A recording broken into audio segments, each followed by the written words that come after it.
तो फाइनली दोस्तों हमने आपको एक कॉम्बो का ट्रांसफार्मर बाइंडिंग डाटा दिया था, मतलब कि ये वाला, ये डिज़ाइन करने के लिए आपको हमने दिया था और आपने यहाँ तक कंप्लीट भी कर दिया।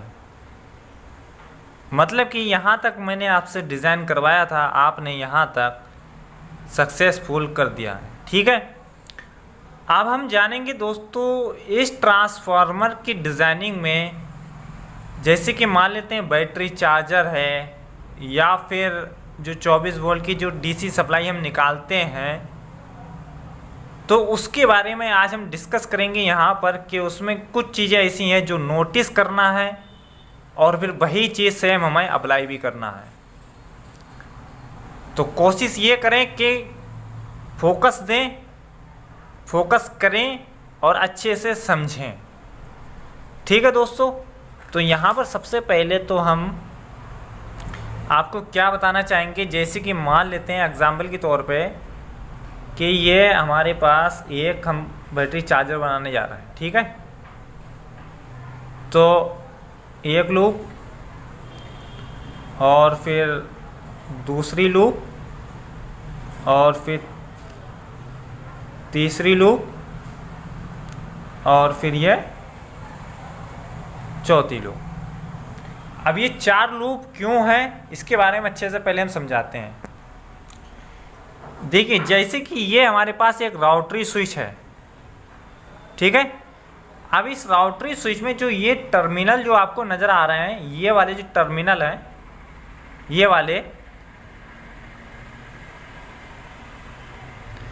ये जो पॉइंट है, इस राउटरी स्विच में 8 पॉइंट हैं। कितने हैं? 8। तो अब अगर हमें जैसे कि ये वाला अगर राउटरी स्विच लगाना होगा तो हम इसमें 8 लूप निकालेंगे। ठीक है, और अगर हमें इसका जो एक जो दूसरा वाला आता है जो बैटरी चार्जर में जो लगता है 5 एम्पियर का, 5 एम्पियर के बैटरी चार्जर में जो राउटरी स्विच जो हम यूज करते हैं, तो वो 4 टर्मिनल वाला होता है। मतलब कि वहाँ पर ये 4 आपको नज़र आएंगे, 1 2 3 4। ये यहाँ पर 8 नज़र नहीं आएंगे आपको, ये 4 नज़र आएंगे। ऐसे पोल जो हैं यानी कि टर्मिनल, ऐसे आपको 4 नज़र आएंगे सिर्फ पूरी राउटरी स्विच में, और ये अलग से एक कॉमन होगा। तो 4 वाले के हिसाब से मैं समझा रहा हूँ यहाँ पर। ये 8 वाला है, अगर आप 8 वाला लगाना चाहें तो 8 वाला भी यूज कर सकते हैं। ठीक है, तो यहाँ तक तो क्लियर है। तो अब हमें क्या करना है, जैसे कि यहाँ पर हम सेकेंडरी वाइंडिंग करते हैं इसमें। ठीक है, तो सेकेंडरी वाइंडिंग जो हम करेंगे इसकी 12 वोल्ट की ही करेंगे, क्योंकि 12 वोल्ट बैटरी चार्जर बना रहे हैं। ठीक है, ये है सेकेंडरी और ये है प्राइमरी। तो ये तो हमारा 0 वाला है लूप। ठीक है, ये न्यूट्रल है, और फिर ये सेकेंडरी का 0 वाला लूप है, और ये 12 वोल्ट है, ये 12 वोल्ट है। अब यहाँ पर जैसे कि हमें ये स्टार्ट करना है 150 से।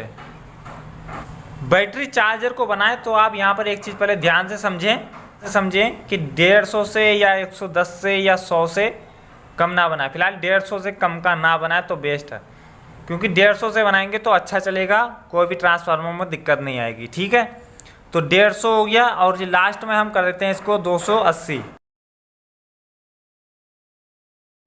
लास्ट में हमने कर दिया है 280। अब मान लेते हैं कि 280 हम यहाँ पर 300 भी कर सकते हैं। तो बैटरी चार्जर में क्या है, जैसे कि मान लेते हैं कि 300 तक वोल्टेज अगर आते भी हैं तो ये 280 300 तक कंट्रोल कर लेगा। ठीक है, ये 250 तक तो यहाँ तक तो बनता है, 250 वोल्टेज तक। कोई भी अगर बैटरी चार्जर का ट्रांसफार्मर अगर डिजाइन किया जाता है तो 250 से 270 या 280 लास्ट है। आप चाहें तो 300 तक भी कर सकते हैं। ठीक है, तो अभी एग्जाम्पल के तौर पर मैंने 280 और 150 से स्टार्ट किया है, और 280 पे लास्ट इसकी इनपुट रेंज है। ठीक है, तो हम क्या करेंगे, 280 में माइनस करेंगे 150 को, तो ये कितना आ गया 130। अब 130 आया, इसको हम भग्गा कर देंगे 130 को 3 में, तो ये आ गया 43 वोल्ट का डिफरेंस। कितने वोल्टेज का डिफरेंस आया है? 43 वोल्टेज का डिफरेंस आया है। ठीक है, अब ये 43 वोल्टेज का जो डिफरेंस है तो हम क्या करेंगे 150 प्लस करेंगे, 150 तो ये है और प्लस इसमें 43,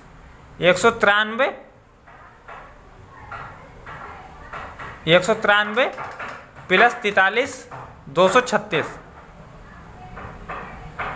ठीक है। फिर 236 में प्लस करेंगे कितने 43, तो ये 289, मतलब कि 1 वोल्ट कम है, कोई दिक्कत नहीं है, ठीक है। तो ये हमारा 150 से स्टार्ट है और 280 पे लास्ट है। तो ये हमारी 4 लूप निकल आई हैं, ठीक है। ये प्राइमरी वाइंडिंग की हमारी 4 लूप निकल आई हैं, ठीक है। अब यहाँ पर यह है 12 वोल्ट, ठीक है। अब जैसे कि मान लेते हैं यहाँ पर हम क्या करेंगे, यहाँ पर हमने 4 नंबर कोर ले ली, 4 नंबर कोर और 2 इंच बॉबिन, 2 इंच बॉबिन, ठीक है।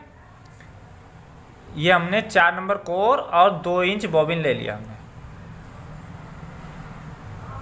अच्छा, हमारा जो डिफरेंस है वो कितना है, बीच बीच में 43 वोल्टेज का है। मतलब कि जी 0 से यहाँ तक लगा के ये तो 150 का है, ये तो क्लियर है। और इसके बीच में यहाँ से यहाँ तक का कितना है 43, और फिर यहाँ से यहाँ तक का कितना है वो भी है 43, फिर यहाँ से यहाँ तक का कितना है वो भी है 43, ठीक है। अब जैसे कि ये हमारे पास 4 नंबर कोर और 2 इंच है बॉबिन, ठीक है। तो 4 नंबर कोर का जो बीच मतलब कि जो 4 नंबर की कोर होती है उसकी जो बीच के साइज होती है उसी के हिसाब से हम लोग टर्न्स निकालते हैं। जैसे कि ये 4 नंबर कोर है, ठीक है। अब हम क्या करेंगे, इसका जो बीच वाला साइज ही लेंगे, ठीक है, क्योंकि हम बीच वाले साइज की ज़रूरत है केवल, ठीक है। यहाँ तक हम मेजरमेंट करेंगे इसको, ठीक है। तो ये हमारा 1.5 इंच का साइज है, 1.5 इंच का, तो 1.5 इंच 4 नंबर कोर हो गया, ठीक है। मल्टीप्लाई करेंगे इसमें 2 इंच में, ठीक है, क्योंकि 2 इंच का हमारा बॉबिन है, ठीक है। तो अब हम क्या करते हैं, इसको कैलकुलेशन करते हैं, 1.5 मल्टीप्लाई 2 इंच, तो ये आ गया है 3 इंच। कितना है 3 इंच, ठीक है। अब हम क्या करेंगे, मतलब कि टोटल जो आया इसका वो आया है 3 इंच। अब 7.5 का एक फार्मूला है, ठीक है, इसको हम भग्गा करेंगे 3 में, ठीक है। तो हम क्या करते हैं 7.5 भग्गा 3, तो ये आ गया 2.5, ठीक है। तो कितना आया 2.5 की इसकी है TPV। अब यहाँ पर एक चीज़ मैं समझा दूँ पहले क्लियर से, जैसे कि अब मान लिया कि ये यहाँ पर 2.5 है, क्लियर है 2.5। अब मान लेते हैं कि 2.5 के आगे और भी नंबर आ रहा है, 5 5 5 5 करके आ रहे हैं, ठीक है। तो यहाँ पर अच्छे से समझ लें पहले मैं क्या कहना चाह रहा हूँ। जैसे कि ये 2.5 है, ये सिर्फ 2 अंक यहाँ पर दिखाई दे रहे हैं, ठीक है। अब मान लेते 2 पॉइंट के बाद 5 है, फिर 5 5 5 5 इस तरीके से नंबर हैं आगे। तो वहाँ पर आपको क्या करना है, जो 5 जो है इसको यहाँ पर 6 कर लेना है। आपको उस कंडीशन में जो 5 होगा, जो 5 5 5 करके सारे जो डिजिट होंगे आगे के, उसमें से आपको क्या करना है 2.6 कर लेना है। फिर अब जैसे कि मान लेते हैं कि किसी कोई TPV हमारी आ रही है 1.666 करके आ रही है, मतलब कि 1.666 करके आ रहा है, ठीक है। तो वहाँ पर क्या करेंगे, हम 1.7 ले लेंगे, मतलब कि 1 पॉइंट हम बढ़ा लेंगे, ठीक है। और ऐसे नहीं बढ़ाना कि जो 2 डिजिट हमें दिखाई दे रहे हैं तो इसमें भी बढ़ा लें, इसमें नहीं बढ़ाना। बढ़ाना जब है जब आपके सामने और भी डिजिट आगे हों, तो उसमें आप 1 नंबर 1 पॉइंट बढ़ा सकते हैं, ठीक है। तो यहाँ तक क्लियर है। अब जैसे कि मान लिया कि हमारा जो 2.5 की इसकी TPV जो निकली है, ठीक है। तो यहाँ पर हम क्या करेंगे सिंपली, अब जैसे कि 2.5 मल्टीप्लाई करेंगे, 2.5 को मल्टीप्लाई करेंगे किस में 150 में, ठीक है। तो ये कितने हैं 375 टन, 375।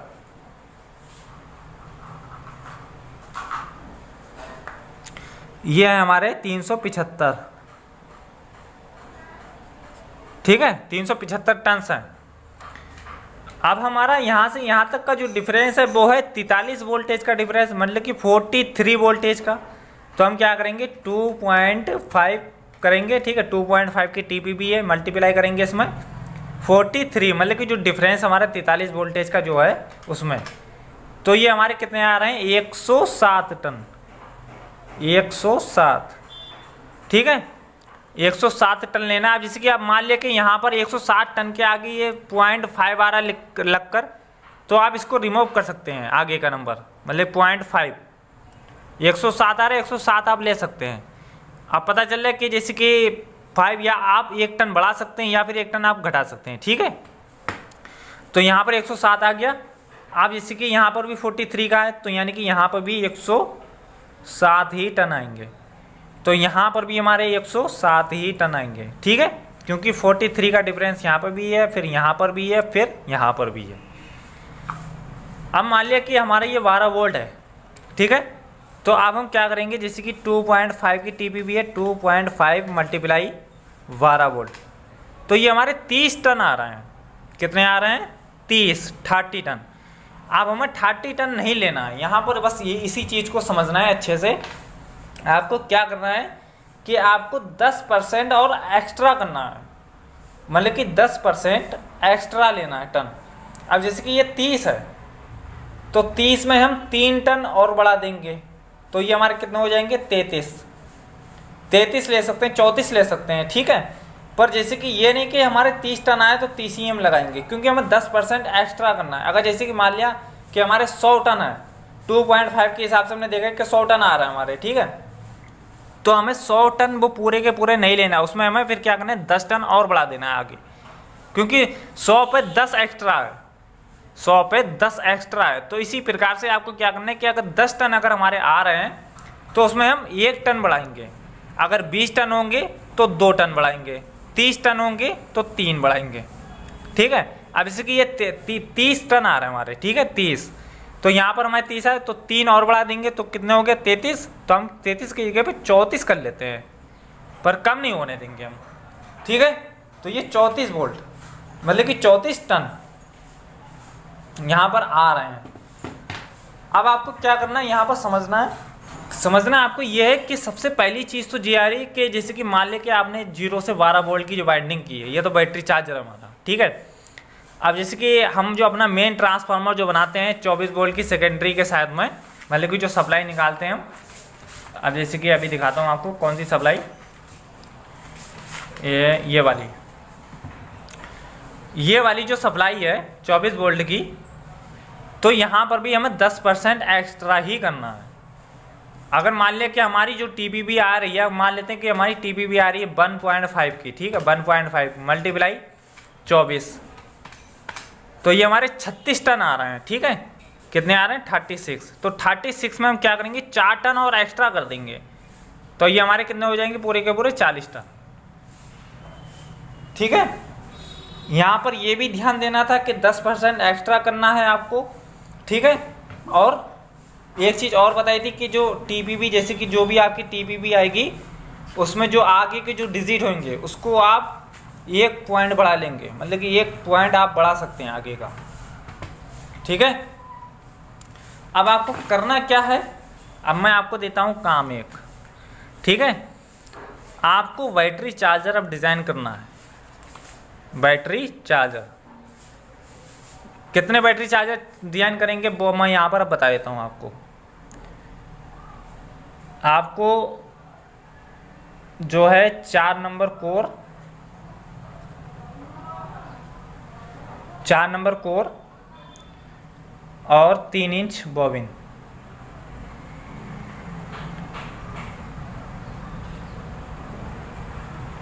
तीन inch bobbin, 4 number core 3 inch bobbin, इसमें आपको एक बैटरी चार्जर डिजाइन करना है। आप पूछेंगे आप कि 12 वोल्ट में करना है। अब आप ये कहेंगे कि कितनी हम उसकी इनपुट रेंज रखें प्राइमरी वाइंडिंग की, तो वो आप अपनी मर्जी के हिसाब से रखेंगे, ठीक है। चाहे आप 100 वोल्ट से बनाएं, चाहे 90 से बनाएं, चाहे 90 से 300 करें, चाहे 150 से 300 करें, पर सिंगल फेस में होना चाहिए बैटरी चार्जर डिजाइन 12 वोल्ट में, ठीक है। दूसरा आपको क्या करना है, 6 नंबर कोर और 2 इंच बॉबिन।